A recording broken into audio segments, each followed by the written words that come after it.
Just don't let them take me back to the institution. All right?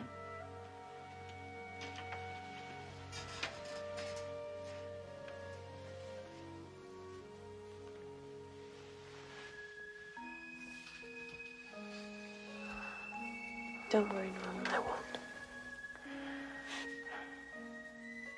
You smell good. I do? Yeah. What do I smell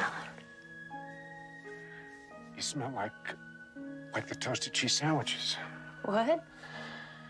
that my mother used to bring me when I was in bed with a temperature. She used to do lots of nice things for me before she became. Shh. Just remember the good things she did for you. Only the good things.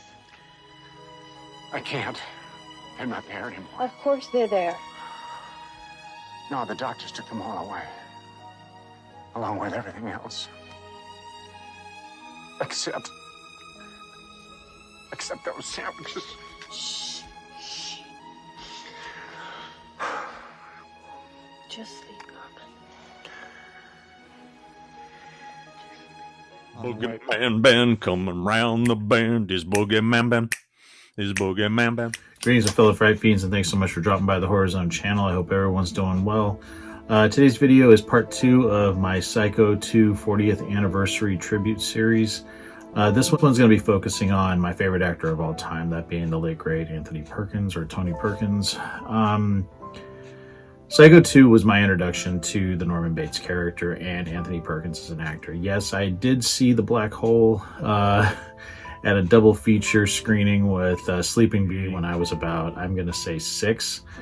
But I had no concept of who Anthony Perkins was. But my introduction to the Psycho franchise and Anthony Perkins, I will always say, is Psycho 2. This is my VHS copy of it. I've had it since 1989. It's one of the first things I ever bought from Suncoast Video, and glad that I still have it. Psycho 2 is just as important to me as Salem's Lot because they both kind of changed my life in many ways.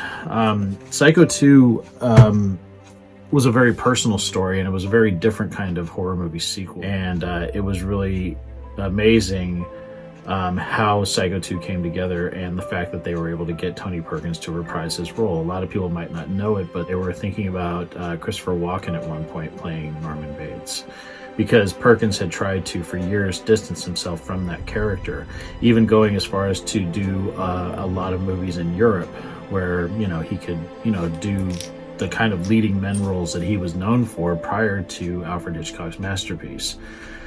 For me, it's like, when I saw the film, I was 10. It came out on cable TV in the summer of 1984. I remember we were at a family function at my Aunt Shirley's, and I noticed her cable guide, and it had a picture of Anthony Perkins. One of those publicity stills from the film where it was him standing by the house, and I loved scary movies, and I loved haunted house stories, and I said, oh, this looks scary. Want to watch this? And I told my mom about it, and she told me, she had seen the original Psycho when she was young, and that we would watch it when it showed up on cable. Now, cable guides is what, talking about a cable guide for people that don't know, they were the things that you would get every month that would tell you what's going to be on, the HBO, Showtime, those channels for that month. And a lot of times you would have really cool color pictures of the actors and little descriptions about what the story was going to be about. I remember sitting down in our little condo on the same gold couch that I had watched Salem's Lot on 5 years earlier, and just being immersed in this story about this man who is, led back into society after being committed for 2 decades and going back to his family home, trying to sort of start his life over again. And society won't let him be. Specifically, the Lila Loomis character, played by Vera Miles, who is, sort of on a quest to get him recommitted. And I was very taken by this because of the nature of which not only did Tom Holland write this very, it's a very different Norman Bates that we're seeing when you juxtapose it with the original Psycho. Here you're just seeing this man that's been broken down, and he's just trying to build his life up again after, the atrocities that he had committed. And he starts working at a diner. He meets a young lady named Mary and befriends her. And, but all the while, not only is he being sort of tormented by people that don't want him around them, but also this mysterious phone calls start of a person claiming to be his real mother. So you have that, and just the way that Perkins played it, very sympathetic. He's written very sympathetic in this film, and you really like him. And I think that was something that I really was drawn to as a young kid who didn't feel like he fit anywhere. And after seeing this film for the first time, I just became a huge fan of it. My mom was concerned about me watching something like this. She had no problem with me watching things that dealt with fantasy or, things that couldn't happen, like an entire town becoming vampires or somebody turning into a werewolf. But with Psycho, and Psycho 2 specifically, she had a hard time with it because she felt like it was something that could really happen. It concerned her that her young son was watching this so much, but I didn't watch it because I wanted to see people brutalized. I was really into the story. Psycho 2 has always been such a tragedy to me, and it's just so many amazing elements that make it that, and the main one being Tony Perkins' amazing performance. After that, I just wanted to watch anything that the actor was in. And it sounds silly, but he was the one actor that I remember I wanted to meet so bad. I wanted to meet him and talk to him and just tell him how much I cared about him and how much this role meant to me. And I never got the chance to do that. I'm going to say this was maybe a couple months after I graduated high school. In the summer of 1992, TV Guide had a preview of upcoming TV movies that were coming up for the fall season, and one of them was called In the Deep Woods, starring Rosanna Arquette and Anthony Perkins, and it would turn out to be his last role. And I remember the picture of him bothered me because he was dressed in a trench coat with a white shirt, tie, and his head was shaved, and he had gray hair, and he just looked really, really sickly. And I'm going to say it was maybe a week or two later that my mom woke me up morning of September 13th of 1992 and told me that he had died, that he had passed away from AIDS the day before, on September 12th. And my world it was never the same for me.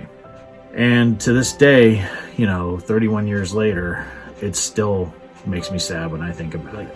There was a great interview that aired, I'm going to say, maybe a month after he passed away. It was the last interview he gave to Professor Richard Brown on AMC, back when AMC was about, classic movies. And he talked about his career, and he looked like he didn't feel good. He looked really weak, but, he still gave a great interview and was very, the thing about Tony Perkins that I don't think people gave a lot of credit to was how brilliant he was. He was very, very smart and spoke so eloquently and so passionately. And a lot of times when he was on these talk shows, I felt like they kind of talked over him, like when he was on Letterman or Johnny Carson, even Arsenio Hall. It used to frustrate me because I'm like, just listen to the man. Stop trying to, make a joke out of what he's saying. I just really loved to hear him speak because he spoke so eloquently, and I was always just interested in what he was going to be talking about. I think he was brilliant in everything that he did, and he was a Renaissance man. Not only did he act, but he also sang and he played music. He just was so amazing. And after his passing, I just tried to find everything I could. Some of his last movies started coming out. I never saw Naked Target, and I heard it's really bad. It's just a small cameo in it, but I did see A Demon in My View, which isn't the greatest film, but I loved seeing him in it. It was the second to last performance he gave. And when I started college at San Francisco State University, I was getting my books for my courses, and I came across this book, Split Image by Charles Weinkauf. And I remember buying this and reading it, and I reread it back in 2016 when I was working at Google. I absolutely hate this book. I really don't care for the way that Charles Weinkauf wrote about him. This just seems more of like a tabloid and sort of just somebody that wasn't even a fan of the actor's work and just sort of talking about him as a closeted gay man and a man that, just sort of hid, who he really was. And I just think it's a mean-spirited book, and I gave it kind of a scathing review when I ended up reading it. There are some great pictures of Tony on it, but this was the only book I had for a long time about the man. And after that, I did find Anthony Perkins' A Haunted Life by Ronald Bergen. This one's a little bit better, but again, both this book and Split Image really talk more about, you know, the comparisons of Perkins and Norman Bates, and then also about his sexuality. And I really wanted to read something that dealt with who he was as an actor and the parts. I really wanted to read about his performances, the movies that he did. And I will say that Don and Jonathan Dabble wrote the best book about him, and that is More Than a Psycho, The Complete Films of Anthony Perkins. This is a great book. I did a review of it in 2018. Cannot recommend it more to fans of the actor, and I will put a link down below to where you can pick this book up on Amazon. And I digested this book very quickly. It was a very easy read, but it was really interesting to hear about, you know, just all the different roles and what went into them, and you know, just what people's perceptions were of the parts that he was playing. I can honestly say that I loved Anthony Perkins. And growing up, I always felt tortured. I always felt like I was the oddball. I was the one that didn't fit in. I was the one that was weird and, you know, treated differently. And I think that that's why I just related so much to the way that he played Norman Bates in that second film. I don't know, that spoke to me. And I've seen so many of his films now over the years that I hadn't seen when I was a kid, but like movies like Pretty Poison, which I think is brilliant. Fear Strikes Out is another one that I absolutely love. I'm a big fan of Murder on the Orient Express, Desire Under the Elms, The Trial. Those are some that I can just think of that I really enjoy. And I love Edge of Sanity. I see Crimes of Passion, and it's nuts, but I think he does such a great job. He commits so much to every part that he played, and even in The Black Hole, I love going back and watching that film and seeing him in it. And I just thought he was a beautiful man and gave beautiful performances and was so committed to his craft. I appreciated everything he brought to the art of acting, and I just wanted to do something to sort of talk about why he touched me like he did, why his performance in Psycho 2 was the one that just sort of resonated with me and made me the fan of him that I am today. He will always be my favorite actor of all time, and I miss him terribly, and I wish I could have met the man. It would have been a tremendous honor. And I just wanted to put this out there, celebrate this amazing milestone for Psycho 2, and sort of give you a little insight into where I was and why I happened to, you know, just become so enamored with the actor at such an early age.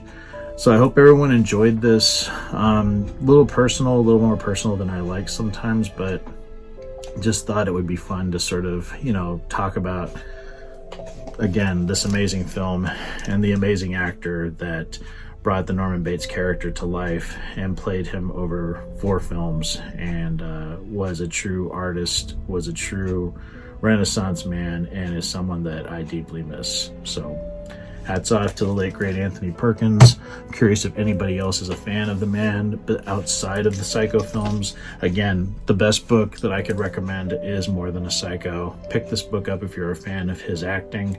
It is great insight into all of his movies, gives fair critiques on all of them, and I cannot recommend it enough. And stay tuned to part 3 of this Psycho 2 anniversary tribute series that I'm doing. I hope everyone's enjoying this, and I will talk to you again real soon. Take it easy. Stay scared as always.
fellow Fright Fiends, just want to say thank you again for supporting Boogeyman Ben's Horror Zone. If you're brand new to the channel and you haven't yet subscribed, please hit the subscribe button down below, hit the bell notification so you're updated every time I drop a new video. I typically do this once or twice a week with new content. I've been doing this for over 11 years, and the horror genre is a passion of mine, and it really means a lot to me that I can share that passion with all of you guys. Thanks so much again for the support, and I'll talk to you again later. Take it easy, stay scared as always. Peace.